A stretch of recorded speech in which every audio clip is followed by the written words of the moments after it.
Hey everyone, Super Coco Bro here. The first major update for Slay the Spire 2 just launched, and I wanted to go over the details with you. They basically consolidated all of the beta patches into a real patch. Now it's not experimental anymore, it's actually in the game.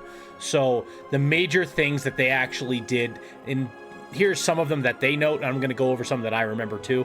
The Ascension 6 is no longer less rest sites. It's actually removing cards is more expensive, and that actually makes it much harder to do a small deck, which is great. The map generation has been improved and made to be more consistent. And so they added this card for the Ironclad that heals you, which is basically the only heal card for the Ironclad, which is great. I like that portion of that. You needed some kind of heal. The unfortunate thing is that Acrobatics is now an uncommon. That means it's set in stone uncommon for the future. It is no longer common.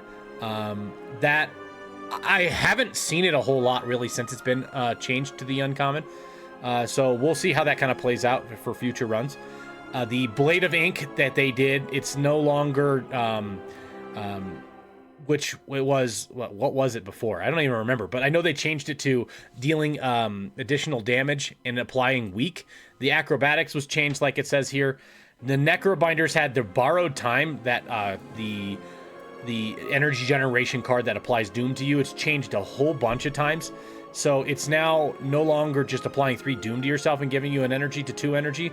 It's now, it costs 1 and you gain 4 to 6 energy, and all additional cards are basically an additional energy. It makes it a little bit easier to play the bigger cost cards because it's less of a jump for those than the small cards. Neow has a bunch of different relics that were added. The Hefty Tablet, now you got rare cards added to your deck, but you get an injury. Neow Talisman, upgrade one of your strikes into your defense, which can work for some characters. I don't really like it for the defect, but it works for like the Ironclad or the Silent, or I mean really the Necrobinder too. Neow's Bones, upon pickup, you gain 2 new Neow relics, and you add a curse to your deck. I don't necessarily care for this one. I got a really bad combination where it was like, hey, you get gold, and then you get to add a card to your deck, and it was Purity, and like you got a choice of a relic of a like an uncommon card, a colorless card, and it gave me a Purity, which kind of sucked. And then it gave me, hey, debt. So I was actually losing the gold. So I didn't really like that one. Upon pickup, the potion slot and more potions. I like this one. I do think you can do a whole lot with the random potions.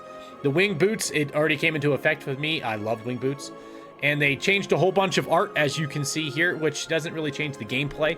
More visual effects with the cards. Those have changed. The things that I wanted to go over, I'm going to go back out and go to some of these these patches here. They changed a bunch of things with the Silent, like the leading strike. It gives you more shivs.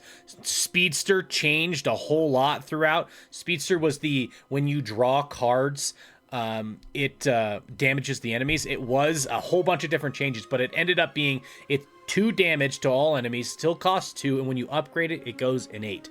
So that was really great that they changed all that. And this is what I was talking about with all these changes here. I think it is actually in here. Let me see. No, I don't really see it in here other than the Doormaker. I don't even really see the Doormaker in here. But they changed the Doormaker a ton of times. That's the patch, the hotfix. They changed the Doormaker a ton of times. So they've made his phases change. So whenever he changes his appearance, his phase changes, and that changed the whole game. It's actually the hardest Act 3 boss now by far.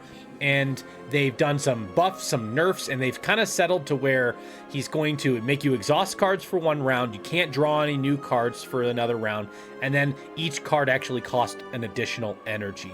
So they nerfed his damage to kind of make it more of a reasonable fight. And he's still definitely the hardest boss. And really what they're going to be looking to do in the future here is make Act 3 a little bit harder and Act 1 a little bit less difficult.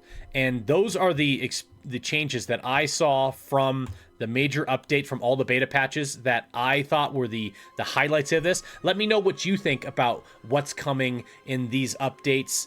and the ones that are to come. Let me know down in the comments down below. I'll catch you all in the next video.